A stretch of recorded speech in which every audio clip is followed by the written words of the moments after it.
Bom dia a todos. Eu estou no horário regimental, declaro aberta a presente sessão da segunda Câmara do Conselho Administrativo Tributário de- do dia 16 de novembro de 2023.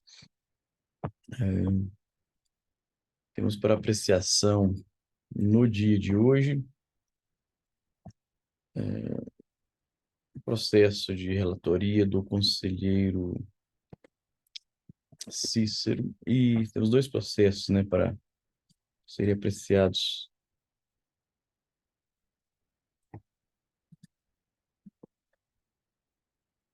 Minha pauta fechou aqui minha pauta.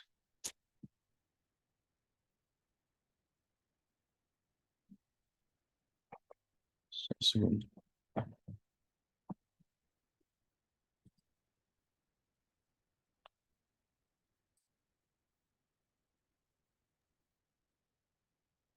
Bom dia, coordenador. A Shawane colocou no chat o processo da pauta. Ah, Quer que o senhor considere? obrigado. É que eu fechei, acabei fechando tudo aqui, obrigado.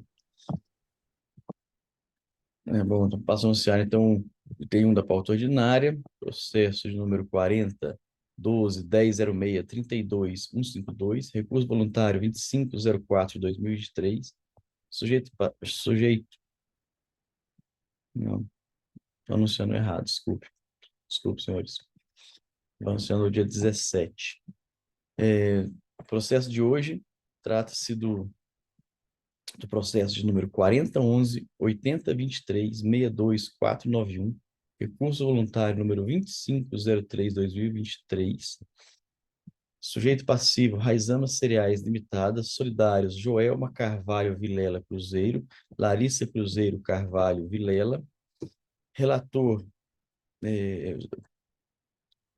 representante fazendário, doutor Evandro Spauli, representante passivo não se faz presente, relator neste processo, o conselheiro Ricardo de Souza Santos Mariano, e quanto condições desse relatório.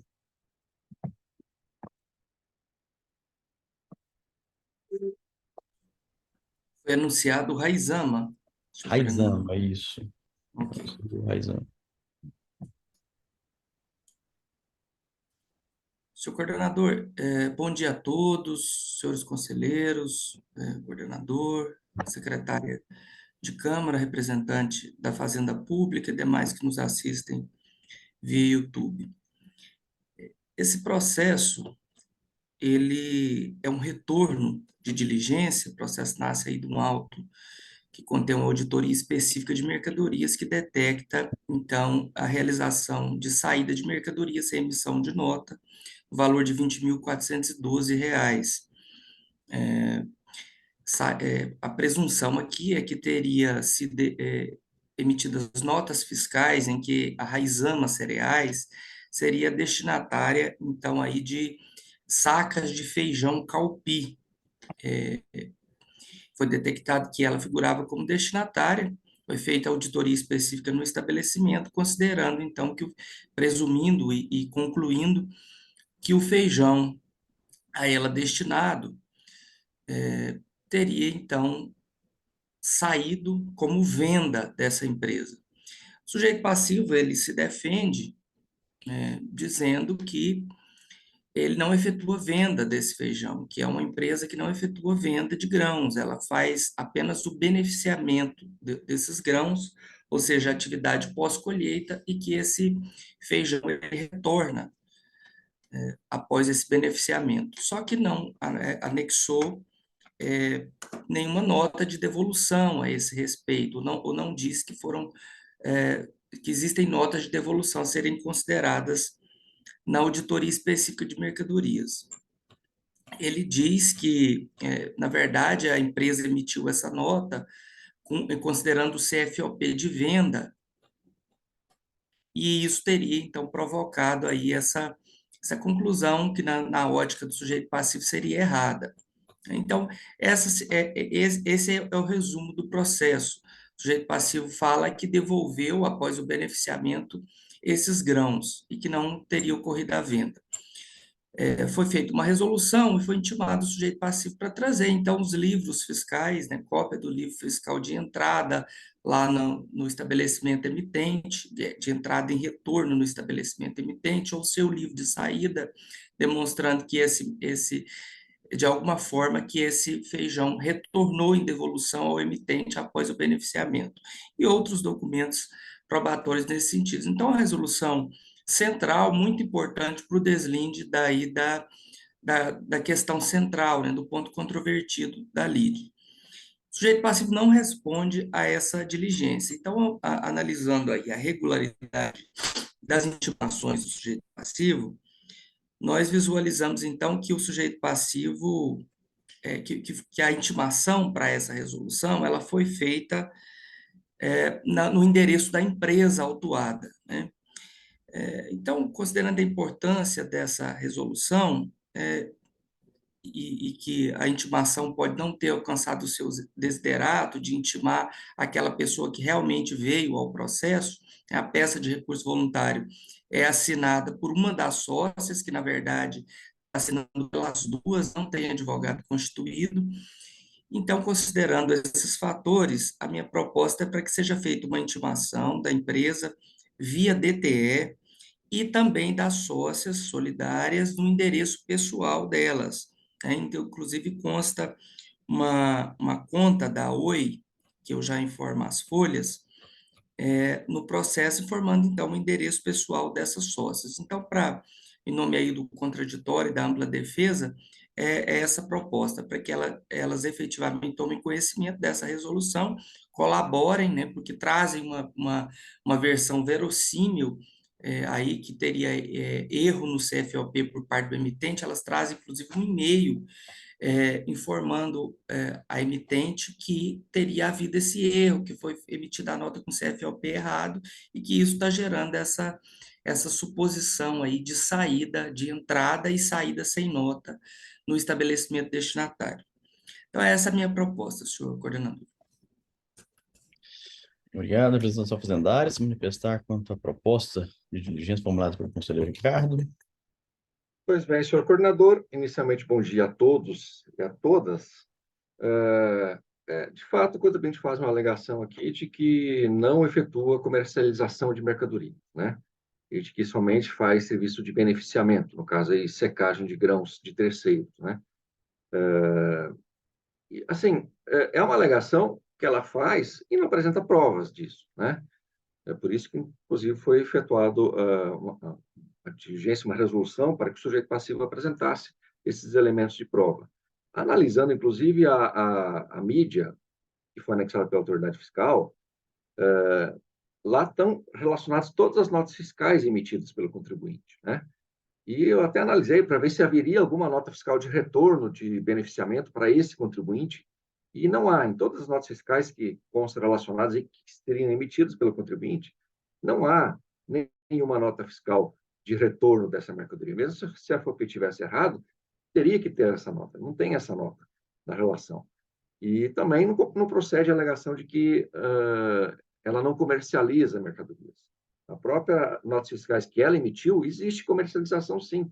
Existe CFAP de comercialização, não de feijão calpi, mas de outros tipos de mercadoria. Então, ela comercializa, sim.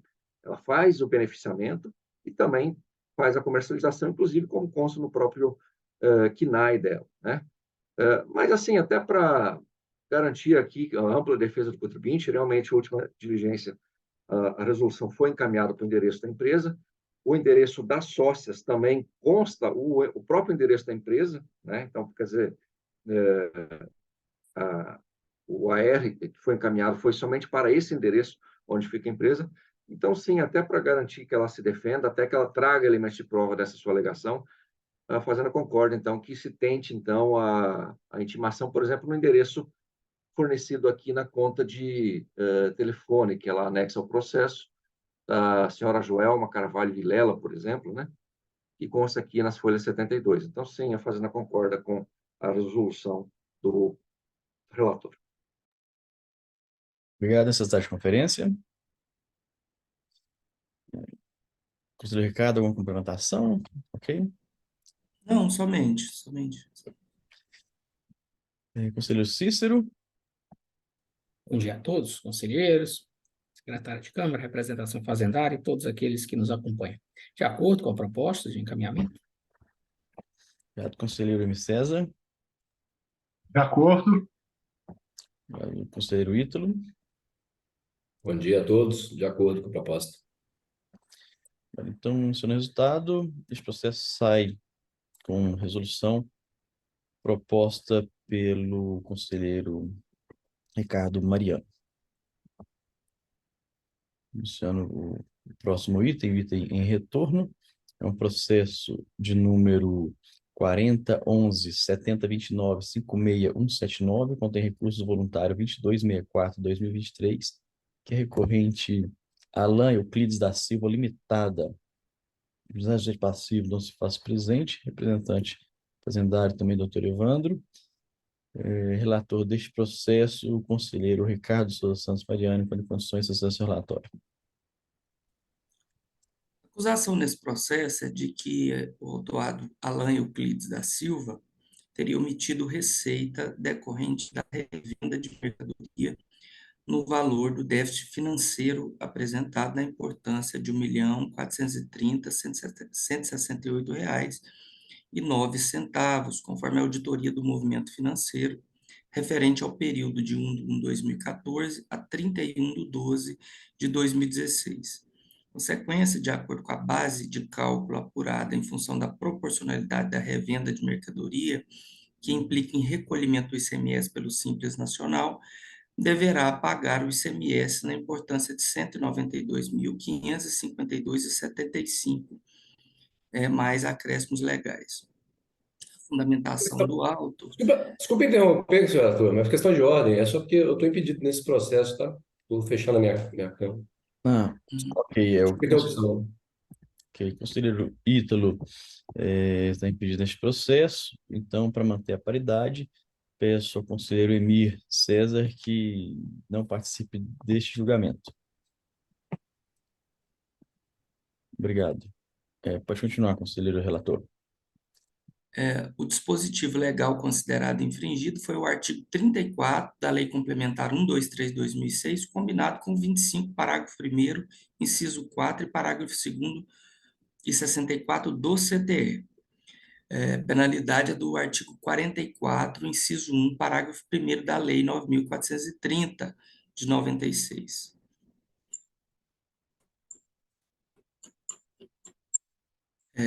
Anexado ao auto, então, o descritivo complementar da ocorrência, onde o autuante explica que foi aplicada a penalidade, o cálculo da proporcionalidade previsto no artigo 25, parágrafo 2º, para encontrar a omissão de saída de mercadoria tributada e não tributada.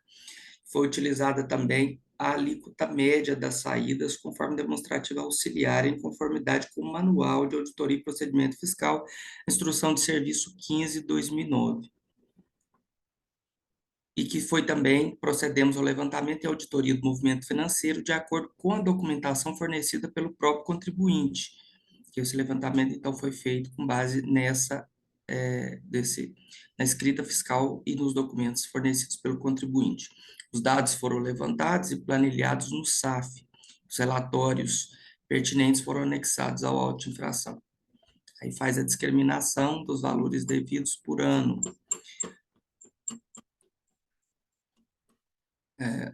É anexado, então, a esse processo toda a auditoria do movimento financeiro.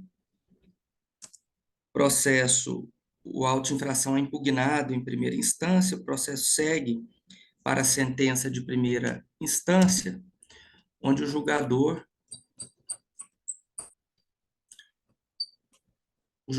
conhece da impugnação e nega provimento para rejeitar as alegações de nulidade por insegurança na determinação da infração e cerceamento ao direito de defesa.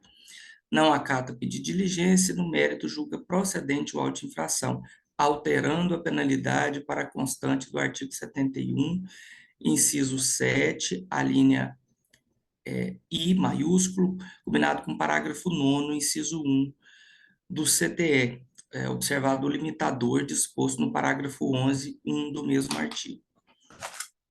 Essa foi a sentença, então, inconformado, o sujeito passivo dela recorre, a Fazenda Pública concorda com a sentença, inclusive mencionando aí a concordância com a própria adequação da penalidade, limitação pelo parágrafo 11. Em seu recurso voluntário, o sujeito passivo argue em preliminar insegurança na determinação da infração, dizendo que a auditoria está contaminada de erros graves, né? Diz que na parte das despesas lançou como compra as notas de devolução de mercadorias, mas que na realidade não formam despesas.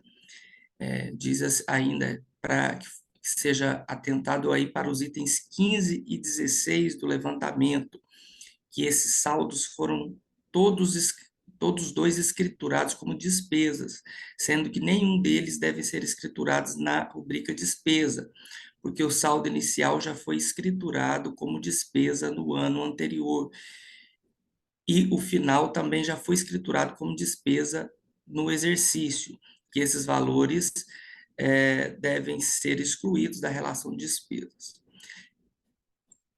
Alega também que há valor divergente das operações de saída entre o livro de apuração e os levantamentos em todos os exercícios apresentam diferença de receita e despesa, o que prejudica o sujeito passivo. Que não houve segurança ao determinar a acusação fiscal, que na tentativa de demonstrar falta de recolhimento do ICMS, elaborou auditoria do movimento financeiro totalmente confusa, que essa preliminar de insegurança na determinação da infração deve ser acolhida, pois o nobre representante do fisco não teve segurança ao indicar essa infração. Formula também uma arguição de nulidade por cerceamento ao direito de defesa, dizendo que os documentos juntados ao auto de infração para a sustentação da acusação através do CD está criptografado em alguns temas, sendo impossível o acesso do sujeito passivo a esses documentos, o que claramente, então, provoca o cerceamento ao direito de defesa. Diz ainda que os valores lançados em seu levantamento, no item de número 31, não foram lançados, não foram indicados quais foram os documentos que corroboram esse valor aí do item 31 da auditoria, nem a menção aos seus números, não tendo o sujeito passivo condições de averiguar esses lançamentos.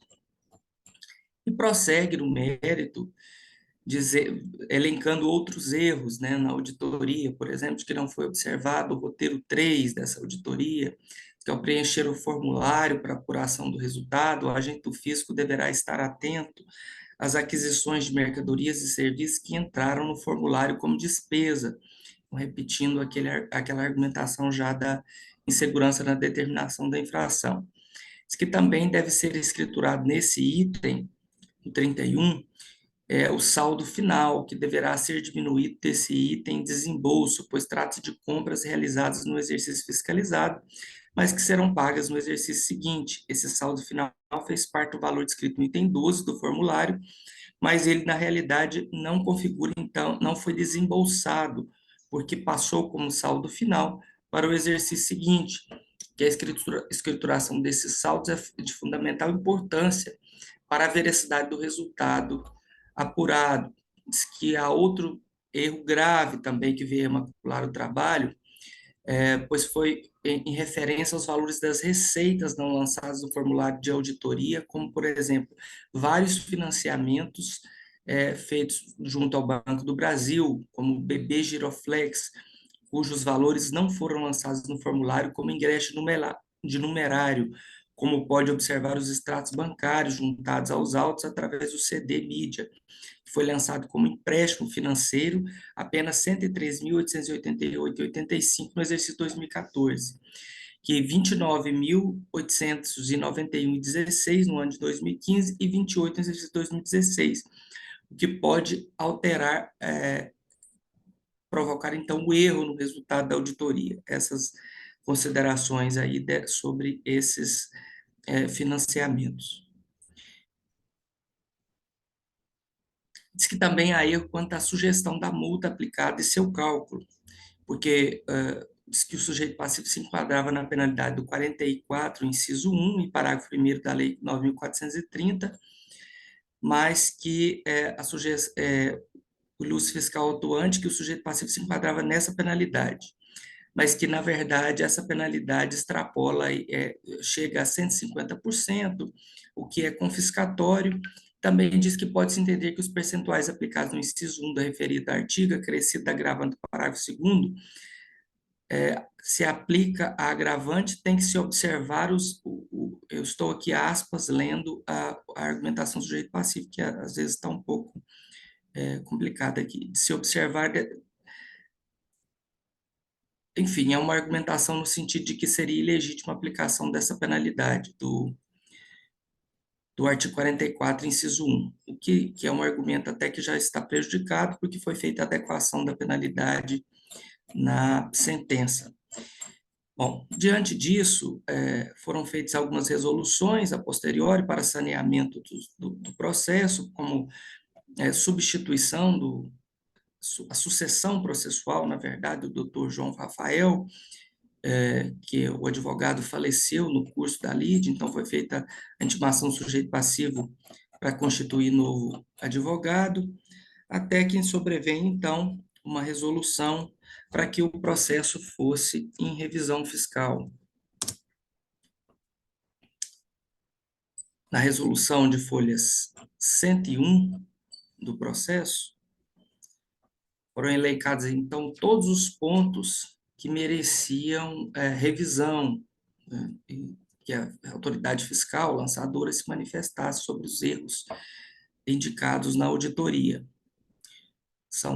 Elenco aqui na minha resolução 10 erros que o sujeito passivo elenca nessa auditoria fiscal. Não vou ler eles, porque já fazem parte das argumentações do sujeito passivo lá na sua peça. Bom, então, sobrevém o resultado dessa revisão fiscal, as folhas 104 e seguintes do processo, e a autoridade revisora rebate um a um essas alegações, né? Fazendo aí o cotejo, então, desse erro indicado na auditoria com o que realmente existe, e principalmente com a documentação anexada ao auto de infração. Conclui a autoridade revisora que o auto deve ser mantido e que esses erros, eles não existem, inclusive aqueles relativos a cálculos, aqueles relativos à não consideração do bebê giroflex, e dentre outros erros aí de valores que o sujeito passivo entende que foram considerados erroneamente nos itens da auditoria, o item reforçando, inclusive, que houve obediência aí aos roteiros do Manual de Auditoria e Procedimentos Fiscais. O sujeito passivo foi intimado dessa resolução e não se manifestou sobre ela. É esse o resultado, é esse o relatório, senhor coordenador. Obrigado, conselheiro. Representação fazendária, para se manifestar. Pois bem, senhor coordenador, então aqui estamos diante de uma omissão de receita apurada em auditoria do movimento financeiro, né? E o contribuinte faz várias alegações aqui. Primeiro, ele pede nulidade por insegurança, alegando graves erros. Que, na verdade, são argumentos de mérito que ele traz aqui, né? Mas alega também falta de nota explicativa, diz que o levantamento está confuso e demonstrativos divergentes. Alega falhas técnicas gritantes, né? Mas, analisando a peça de defesa, percebe-se que são alegações genéricas, sem que se detalhe especificamente o que estaria errado no levantamento, né? E, diferentemente do alegado, o auto de infração possui, sim, nota explicativa nas folhas 4, bem como relatórios sintéticos e analíticos que detalham toda a infração, constantes aí na mídia digital de folhas 10. Inclusive, analisando os referidos arquivos constantes na mídia, verifica-se a qualidade do trabalho desenvolvido e a riqueza de documentos e relatórios que instruem a autuação fiscal. Portanto, não há nenhuma insegurança que justificasse aí a declaração de nulidade. contribuinte também alega que pede nulidade por cerceamento do direito de defesa, sob a alegação de que arquivos constantes na mídia estariam criptografados. Mas, analisando, na verdade, essa alegação também é uma alegação genérica. Ele não fala especificamente qual arquivo está criptografado, né? E, pelo contrário, analisando os arquivos que estão na mídia digital, são todos arquivos TXT ou PDF, e também planilhas Excel. Então, são de livre acesso, não há nenhum arquivo criptografado na mídia digital, então trata-se de uma alegação genérica e desprovido de elementos de prova, né? Outra alegação do contribuinte, ele pede, na verdade, diligência, e essa já foi atendida, né? E quanto ao mérito propriamente dito, o contribuinte ele faz vários questionamentos, né? Só que a maioria desses questionamentos foi feito de forma genérica, sem apresentar elementos de prova. Além disso, o processo foi encaminhado em diligência para que a autoridade fiscal, então, analisasse especificamente cada um desses questionamentos, e que foram relacionados em 10 tópicos que constam na última resolução.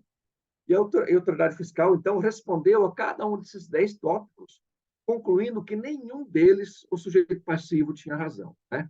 Por exemplo, são várias alegações aqui. Uma alegação é de que teriam sido lançadas como despesas notas fiscais de devolução.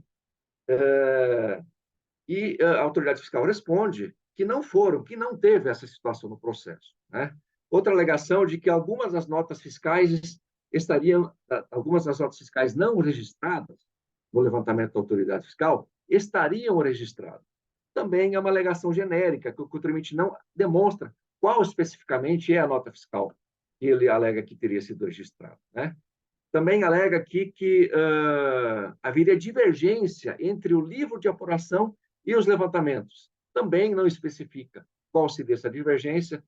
Questiona o cálculo da proporcionalidade. A autoridade fiscal responde que a proporcionalidade foi feita com base nos percentuais de mercadorias tributadas por CNAE, que é previsto no manual. Quer dizer, não há nenhuma irregularidade nesse cálculo da proporção.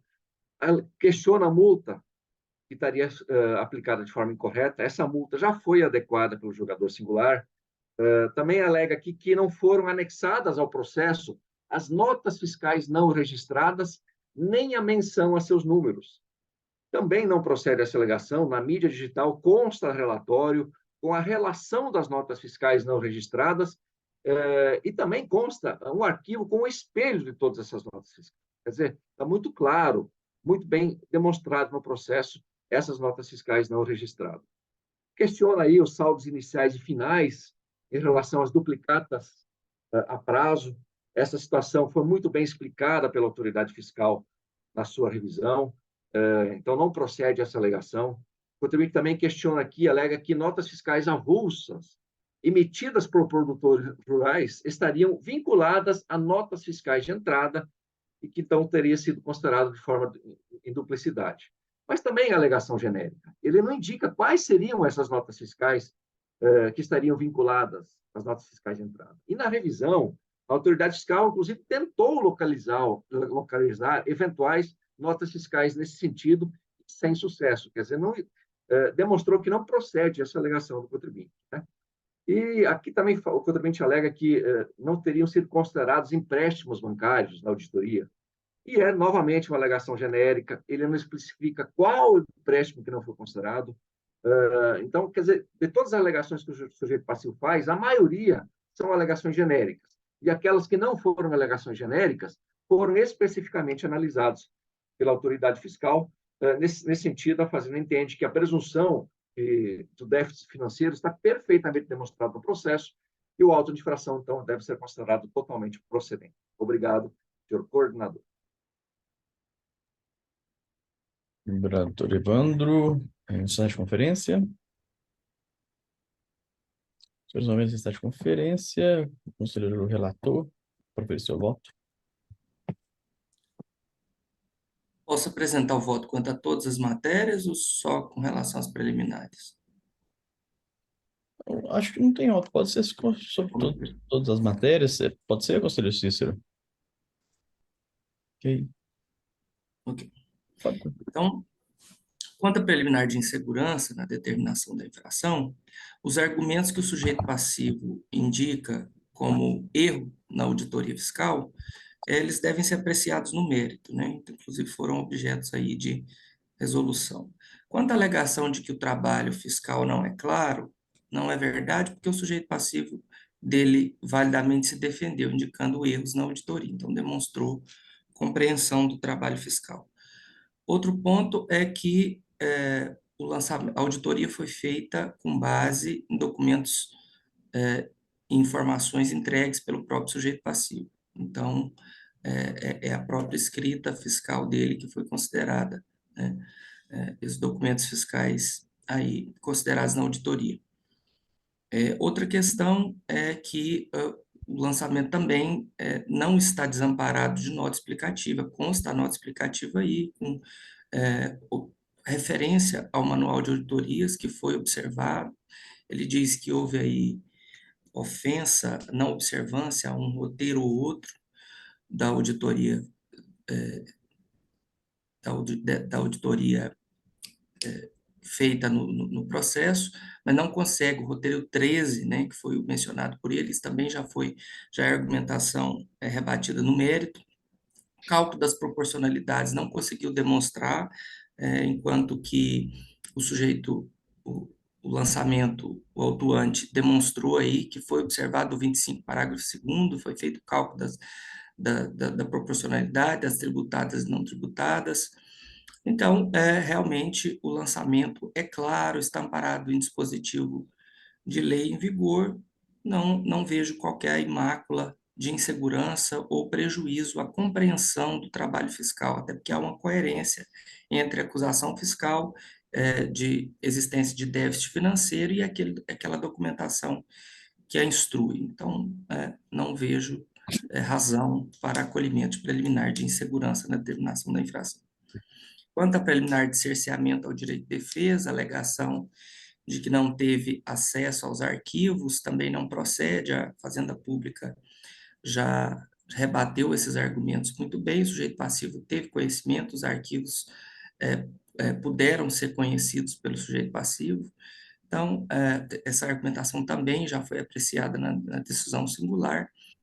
O sujeito passivo não teve qualquer prejuízo de defesa, os prazos processuais foram observados, o sujeito passivo validamente se defendeu em todas as fases, então rejeito também essa preliminar. No que se refere ao mérito, os argumentos do sujeito passivo, os erros que ele elenca na auditoria, foram todos rebatidos em revisão fiscal, né? Houve aqui, inclusive, voltando um pouco lá ao cerceamento ao direito de defesa, uma preocupação processual aí de substituição do advogado, depois outra resolução para que fosse intimado no endereço correto. Então, há um saneamento, uma preocupação de saneamento processual no desenrolar desse processo. Então, esse processo vai à revisão fiscal, apesar de serem argumentos genéricos, conforme apontado pela Fazenda Pública, desamparados de documento ou de uma indicação precisa da razão desses argumentos, foi em revisão fiscal, e cada um dos erros, esses erros de valores, essa questão do bebê giroflex, todos esses itens foram elencados na resolução inclusive de minha lavra, elenquei todos os itens, os argumentos mais importantes que o sujeito passivo alega em sua peça para que a autoridade fiscal sobre ele se manifestasse, e ela fez isso manifestando sobre cada um desses itens, né? A Fazenda Pública já elencou exemplificativamente, mas, por exemplo, questão do item 31 da auditoria, todo o argumento sujeito passivo em relação a esse item, que todo levantamento feito encontra-se digitalizado em mídia digital no diretório documentos fiscais não registrados, no qual toda a relação de notas fiscais estão digitalizadas. Esses itens estão discriminados no recibo de relatório digital, números 12 e 13. Sobre o erro de preenchimento do formulário da auditoria, o lançamento foi detalhadamente delimitado e instruído com documentos demonstrativos, planilhas que sustentam a auditação. a evidenciar a existência de déficit financeiro após a realização de auditoria. A descrição do fato do lançamento, qual seja a existência de saídas de mercadorias tributadas sem correspondente documento fiscal, tendo em vista o déficit financeiro apurado na auditoria, no qual monta-se fluxo de caixa da empresa, são comprovados e apurados através de demonstrativos e documentos planilhas anexados em mídia de folha 10. Então, que assim sendo, foi apurada a existência de insuficiência de disponibilidade em razão da ocorrência de desembolsos superiores ao valor do saldo inicial, acrescidos dos ingressos no período. Então, o sujeito passivo, ele vem, a autoridade lançadora vem rebatendo cada um desses argumentos de forma detalhada, indicando a documentação que se ampare o porquê que esse erro apontado pelo sujeito passivo não se sustenta. De modo que o meu voto, em síntese, no sentido de conhecer no mérito, conhecer do recurso, negar-lhe provimento a essa argumentação do sujeito passivo, principalmente com amparo nessa resolução, nesse parecer, resultado de diligência, parecer revisional de folha 104 a 108 do processo. O cerne da razão de decidir aqui está sendo esse parecer revisional e a ausência de prova específica por parte do sujeito passivo de cada um desses erros que ele indica na auditoria. De forma que, retomando o voto, eu conheço do recurso, nego provimento para manter a decisão singular que julgou procedente o auto de infração, inclusive com adequação de penalidade limitada aí ao parágrafo 11. É esse o meu voto, senhor coordenador. Obrigado, conselheiro. Conselheiro Cícero, como vota? Mais uma vez, bom dia a todos.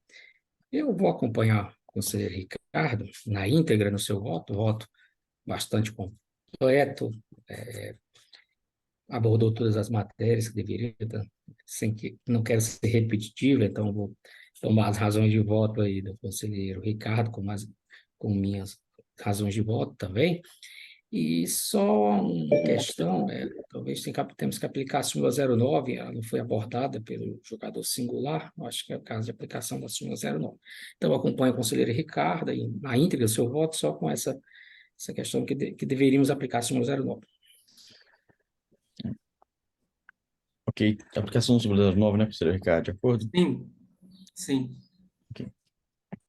Então, anunciando o resultado para este processo, a segunda Câmara do Conselho Administrativo Tributário, conheceu o recurso do sujeito passivo e decidiu por unanimidade de votos rejeitar os pedidos de nulidade por insegurança da determinação da infração e cerceamento ao direito de defesa.